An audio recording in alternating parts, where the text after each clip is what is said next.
Sallallahu wasallam ala nabi sayyidina Muhammadin wa alihi wa sahbihi ajma'ina. Sallallahu wasallam ala nabi sayyidina. Assalamualaikum, jangan lupa like, comment, and subscribe. Bye. Assalamualaikum warahmatullahi wabarakatuh. Alhamdulillahirabbil alamin alladzi an'amana bi ni'matil iman wal islam. Asyhadu an la ilaha illallah wahdahu la syarika lahu wa asyhadu anna sayyidana Muhammadan abduhu wa rasuluhu la nabiyya ba'dahu. Allahumma shalli wa sallim wa barik ala sayyidina Muhammad wa ala alihi wa ashabihi ajma'in. Amma قال الله تعالى في القرآن الكريم أعوذ بالله من الشيطان الرجيم الله يتوفى الأنفس حين موتها والتي لم تمت في منامها. وقال أيضا في آية أخرى فبأي آلاء ربكما تكذبان. Sadaqallahul adzim. Kaum muslimin jamaah subuh, orang tua kami yang dimuliakan Allah, mari beberapa menit ke depan kita mengulang kaji, membedah kembali keberadaan kita sebagai hamba Allah dan Khaliq pencipta Allah, yaitu Allah Subhanahu wa ta'ala. Ada dua hal di dalam kita coba mengkaji ulang tentang wujud keberadaan Allah dan Rasulnya Muhammad sallallahu alaihi wasallam dari aspek kajian ajaran Islam, syariat Islam, baik dari aspek syariat maupun dari aspek hakikatnya. Paling tidak ada dua sumber utama energi lahiriah kita, energi batiniah tentang kehidupan kita sebagai makhluk. Yang pertama, kita sering membaca di dalam Al-Quran, termasuk dalam surat Al-Fatihah, ada kalimat Rabbul Alamin. Allah menyifatkan dirinya dengan nama yang sangat totalitas, ya, lengkap. Tuhan semesta alam. Alhamdulillahi rabbil alamin. Segala puji bagi Allah, Tuhan pencipta, pengatur sekalian alam. Di dalam beberapa bahasa Allah menyifatkan dirinya dengan Rabbul Alamin. Allah tidak hanya sekadar menciptakan alam dan segala planet makhluknya ini, tapi juga Allah mampu menjalankan sunnahnya. Kita mungkin kurang peduli dengan fungsi rububiyah. Allah memberikan angin supaya makhluk ini hidup steril, Kalaulah angin tidak ada, apa yang kita hirup? Oksigen. Pesawat terbang saja, pesawat dia tidak bisa mengangkasa kalau angin itu tidak ada. Pasti pesawat itu kadangkala ketika kita naik pesawat ada tempat-tempat tertentu goyah atau jatuh 1-2 detik karena udaranya kosong.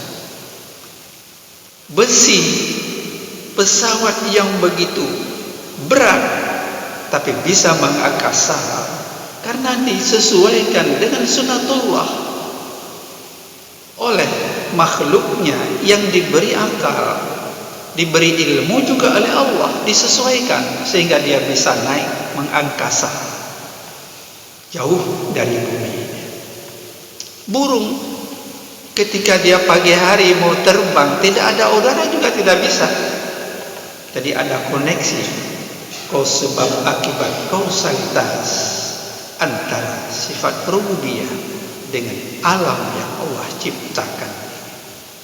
Bapak Ibu sidang jamaah yang dirahmati Allah Subhanahu wa taala. Dengan demikian Allah sangat memberikan kasih sayangnya kepada kita sekalian dengan sifat, dengan nama Asmaul Husna. Saya memberikan tema ini 99 FQ, 99 frekuensi kalbu. Kalau ini tidak ada, kita nggak ada sinyal radio, media, televisi. Kalau dia nggak ada teknologi yang dipadukan, pasti kita nggak dapat suara sinyal. HP yang kita gunakan juga dalam kondisi tertentu sinyalnya hilang. Manusia juga bisa hilang sinyal dari Allah Subhanahu wa taala. 99 frekuensi kalbu FQ.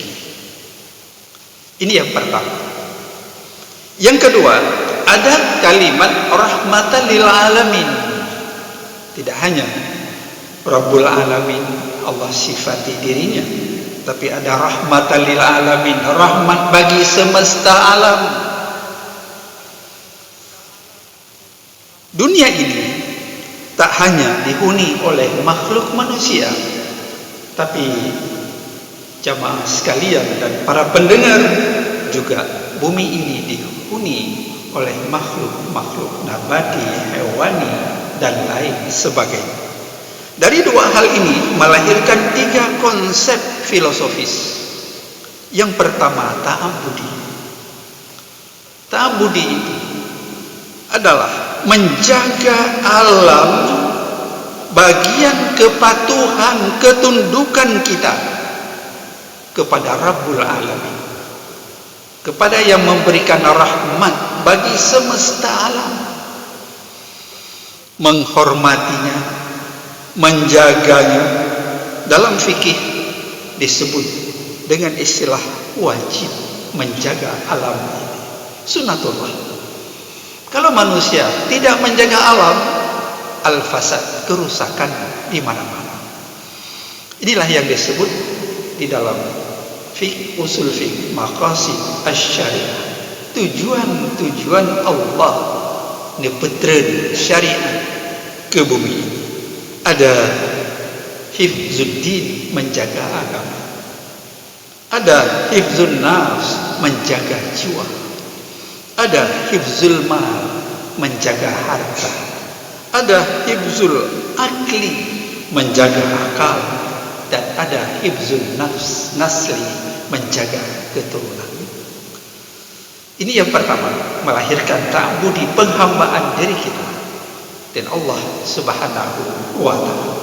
Makanya Bapak Ibu sidang jamaah yang dirahmati Allah, 2 macam gerak dihubungkan dengan amal keseharian kita. Yang pertama disebut dengan muyassar, yang kedua disebut dengan mukhayyar. Muyassar adalah suatu perbuatan yang tidak ada sangkut pautnya dengan kemauan manusia. Ada dalam organ kita, ada jantung, ada paru-paru, ada maidah, semua gerak refleks tanpa kita perintah, tanpa perintah sinyal dari kita, dia terus bekerja. Paru-paru terus dia berdetik. Makanya sebanyak detik denyut nadi yang berdenyut sehari-hari, sebaiknya sebanyak itu pula kita ingat dan berzikir kepada Allah Subhanahu wa ta'ala. Jantung terdiri dari 2 alat pompa katanya. Dari aspek medis, dalam 1 menit rata-rata 70 kali. 1 hari sama dengan 100.000 kali, dan memompakan 8.000 sampai 15.000 liter darah dalam tubuh kita. Kalau ini tidak berhenti saja beberapa detik, beberapa menit, seperti menunjukkan otak kita jadi lumpuh, bisa juga membawa kepada kematian. Siapa yang mendesain ini? Allah Rabbul Alamin, Allah rahmatan lil alamin. Kembali kepada 99 frekuensi kalbu, sinyal kita. Maka Allah dalam Al-Quran hanya 2 panggilan an-nida, ya ayyuhalladzina amanu, ya ayyuhan nas. Tak lebih daripada itu. Puasa dipanggil kita ya ayyuhalladzina amanu, wahai orang-orang yang beriman. Adakah sambung sinyal kita dengan langit, atau kita hanya membumi saja? Ini sinyal ketajaman. Makanya orang yang bangun jawful laili, sepertiga malam dia tahajud, sinyal ini sangat kuat menghubungkan diri dengan Allah Subhanahu wa ta'ala. 99 frekuensi kalbu. Ini yang pertama. Jantung, paru-paru kita, maidah kita juga tidak pernah berhenti. Bapak Ibu sidang jamaah, para pendengar sekalian, supaya bagaimana ini steril normalisasi, maka kita diwajibkan ibadah puasa beberapa hari lagi. 1-2 hari lagi kita masuk bulan yang sangat mulia, itu Ramadan. Seolah-olah normalkan, sterilkan organ-organ, sehatkan kembali, seolah seperti itu sinyal akan mendetakkan frekuensi kalbu kita dari langit ke bumi ini untuk semua makhluk manusia ini dan semua makhluk-makhluk yang lain. 1 bulan hentikan makan, normalkan, sehatkan organ Anda, maidah Anda, supaya selalu sehat. Berilah Allah Subhanahu wa ta'ala. Ini yang pertama, ta'abbudi. Yang kedua, filosofi yang kedua, ta'akuli, menjaga ini semuanya untuk kemaslahatan umat, masalah al-ammah, bukan kepentingan perorangan, pribadi, personal, tidak, tapi untuk kepentingan umum. Kita jaga sunnatullah ini dengan baik, tidak kita rusak dan sebagainya. Maka ketika Ramadan 1 bulan itu, semua yang sifatnya mungkarat fahisyah dia akan tenggelam, ditenggelamkan oleh ma'rufan, hal-hal yang baik. Karena kita siang berpuasa, malam hari ibadah, tarawih, baca Quran dan seterusnya. Maka disinilah segala puji hanya untuk Allah. Alhamdulillah, lam lil istighraq, bukan untuk pujian manusia.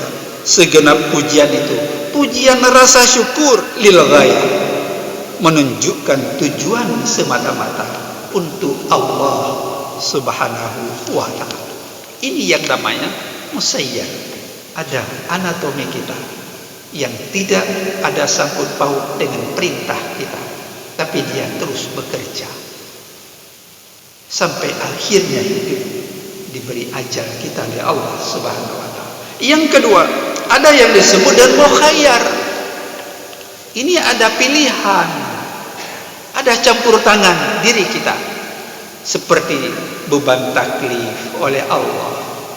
Makanya kita hari-hari kita jadikan yadun mu'tiyah, memberikan yang baik, mengambil yang baik, jangan mengambil yang tidak baik. Tadi misalnya imam membaca ayat, memberikan sentuhan batin, ada dua kategori kata Allah dibaca tadi. Ada orang-orang ketika diberi nikmat oleh Allah, dia seolah-olah fa'akraman, dimuliakan oleh Allah. Ada tipe seperti itu, sehingga kadang-kadang bisa lupa diri. Tapi ada tipe manusia kata Allah, ketika dibatasi nikmat, faqaddar, rezekinya dibatasi, hal-hal lain, izzahnya dibatasi, dikurangi oleh Allah, fa'ahana, seolah-olah dia dihina oleh Allah. Itu tidak dibenarkan tipologi manusia seperti itu. Tapi harus tipologi syukur pada Allah Subhanahu wa ta'ala. Kaum muslimin, ibu sidang jamaah yang dirahmati Allah Subhanahu wa ta'ala. Karena itu dengan demikian kita mengambil semacam konklusi ya. Yang ketiga, C, filosofi yang ketiga takhalluk. Artinya apa? Integritas, moralitas tercermin dari sikap perbuatan keseharian kita. Ada 3 prinsip di dalam hal ini. Pertama, menghargai keberagaman. Allah ciptakan makhluk ini dengan model dan rupa yang berbeda-beda, nggak ada sama di antara satu dengan yang lain. Jadi prinsip pertama, prinsip menghargai keberagaman di antara kita. Al-An'am ayat 141. Yang kedua, bertanggung jawab sebagai khalifah yang diamanahkan untuk memanage bumi ini, rahmatan lil alamin. Islam memandang dunia, alam ini bagian tak terpisahkan dari keimanan seseorang kepada Allah Khaliknya. Siapapun dia sama di mata Allah. Inna akramakum indallah attaqakum. Semulia-mulia kamu di sisi Allah yang lebih takwanya kepada Allah Subhanahu wa ta'ala. Yang ketiga, solidaritas terhadap alam ini. Jangan kita rusak, jangan kita ganggu. Mari kita memulai dengan membiasakan diri kepada yang ma'rufat, bukan membiasakan diri kepada mungkar dan fahisyah. Bapak Ibu sidang jamaah yang dirahmati Allah Subhanahu wa ta'ala. Beberapa hari yang lalu saya diajak ke salah satu lapas anak-anak di Banda Aceh. Anak binaan lapas. Kadang-kadang kita risih, Pak Ibu sidang jamaah sekalian. Di antara 62 anak binaan, semuanya masih remaja, milenial. Ada 16 tahun, ada 17 tahun, ada 18 tahun, paling tinggi 21 tahun. Kalau kita tanya, semuanya kenapa Anda masuk kemari?